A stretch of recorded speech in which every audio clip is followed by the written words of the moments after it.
Untuk kegiatan di luar rumah sakit, setiap harinya kan kita di dalam rutinitas di dalam ruang operasi rumah sakit ya. Ya untuk dibilang hobi ya, favorit itu ya saya lebih suka ke olahraga. Olahraga. Ya, setiap hari diusahakan untuk olahraga.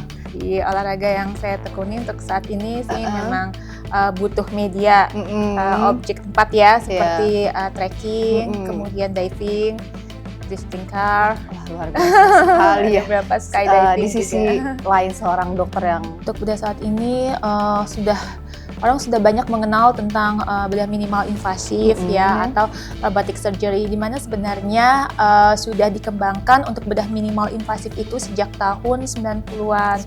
Ya, untuk robotic surgery juga sudah tahun 2000-an. Tentunya tetap dokter tetap memegang peranan, karena nanti kan dokter yang menggerakkan tapi melalui media lengan dari si robot. Jadi alat bantu utama ya. Betul, Dok ya. Ya. Robotic surgery aja tetap melalui penggerakan tangan kita lalu diterjemahkan ke alatnya robotik itu sendiri gitu kan. Banyak kontranya nanti ya, masalah dari hukum kesehatan karena itu merupakan suatu alat ya kan.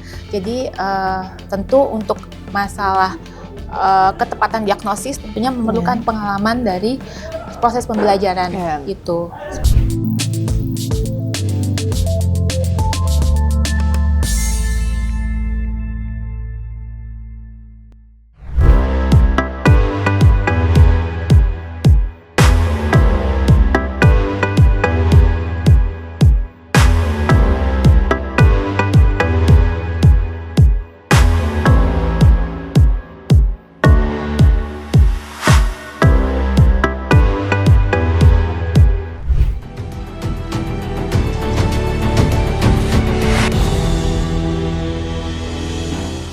Assalamualaikum warahmatullahi wabarakatuh. Berjumpa lagi bersama saya Atika Herman. Selamat datang di program Unjuk Bicara, bukan sekedar bicara.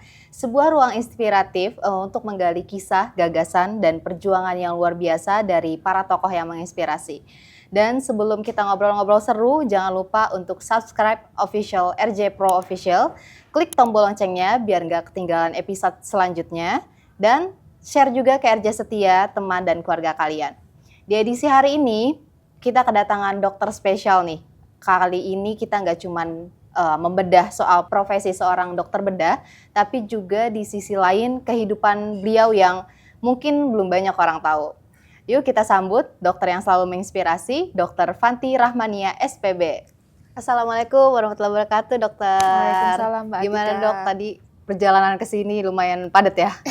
Alhamdulillah lumayan padat. Apalagi tadi sebelumnya kita ngobrol di belakang layar, dokter kebetulan sebelum ke sini dari rumah sakit. Memang agak hektik banget ya dok ya, seorang dokter tuh ya. Setiap harinya.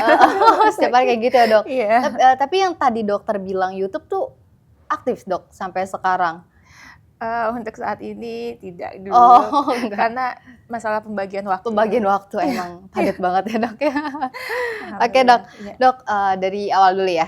Dokter Fanti boleh dong dok ceritain biasanya di luar jam praktik tuh dan ruang operasi, dokter biasanya ngelakuin kegiatan apa sih dok? Apakah ada hobi tertentu yang dokter mungkin rutin lakuin gitu?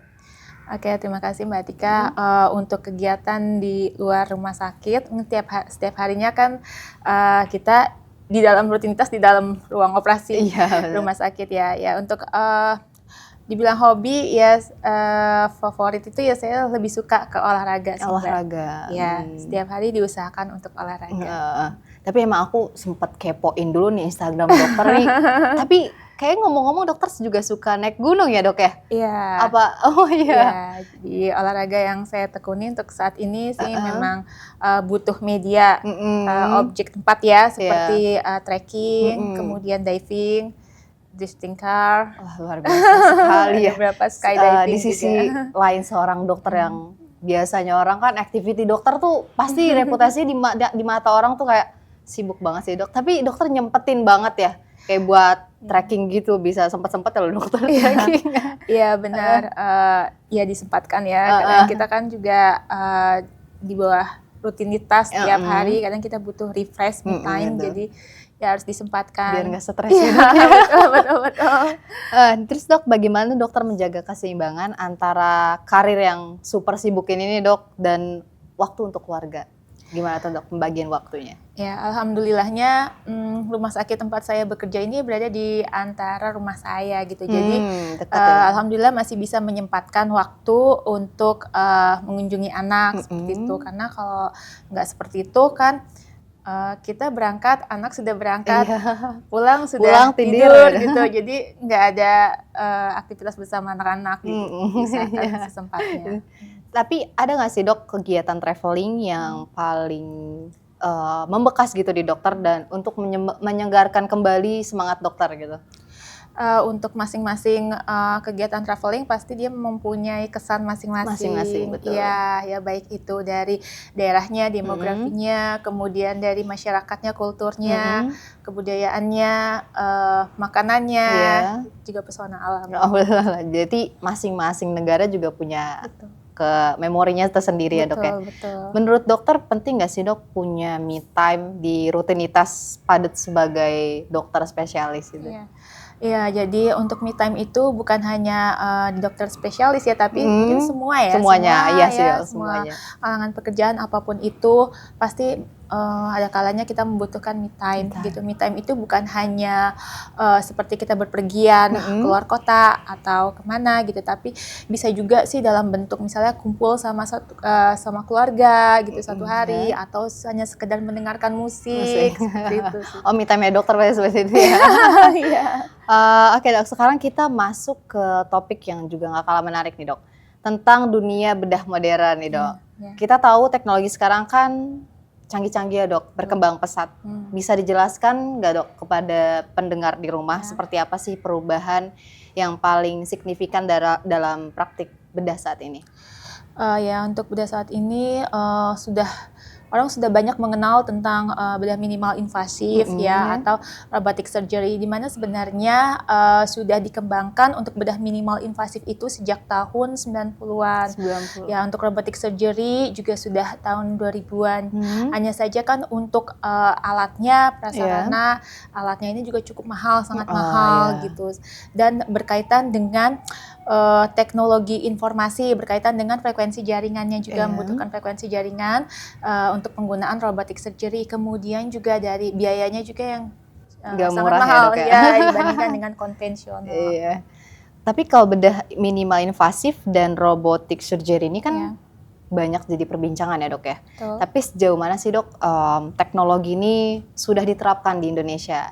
Ya, untuk robotic surgery itu sendiri sudah di Indonesia itu sudah ada di Rumah Sakit Bunda di Jakarta, kemudian di Rumah Sakit Hasan Sadikin dan di RSUP Sarjito ya. Itu ya. Tadi berkaitan lagi dengan masalah hukumnya gitu kan, karena berkaitan dengan frekuensi jaringan. Jadi apabila alat ini, karena kita kan mengendalikan dari bandwidth itu lalu diterjemahkan kepada lengan-lengan si robot itu sendiri. Tentunya si operator tetap berada di sampingnya, juga membutuhkan frekuensi jaringan yang kuat seperti itu. Terus masalah hukumnya juga ini kan masih dibicarakan ya seperti itu.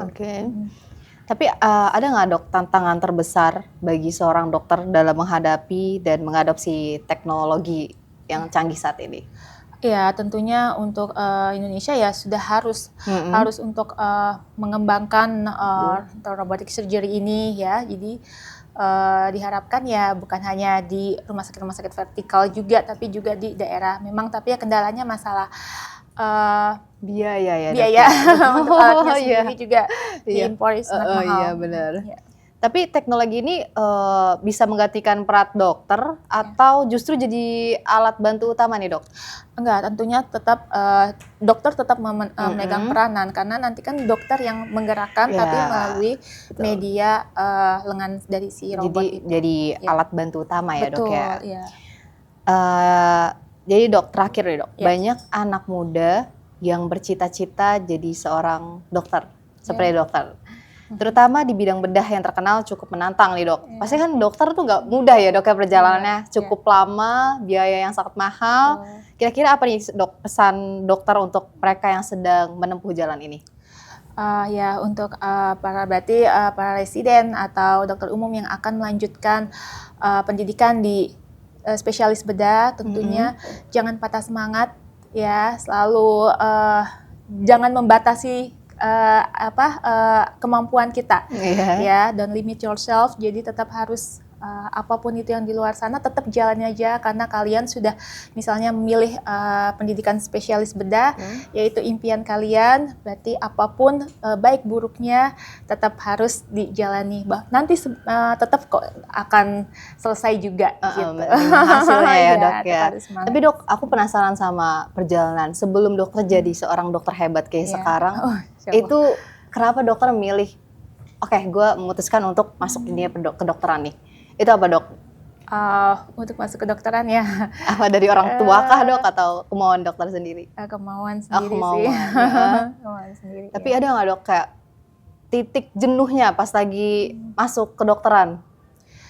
Titik jenuhnya pas lagi belajar sih enggak sih. Enggak ada dok. Malah aku mikirnya kayak, kayaknya dokter jenuhnya pas lagi belajar deh. Enggak jawabannya? Alhamdulillah enggak pernah, karena ya lingkungannya juga baik sih satu sama lain. Oke. Berarti emang pinter ya. Pinter dari awal. Dokter boleh diminum dulu dok? Iya, terima kasih.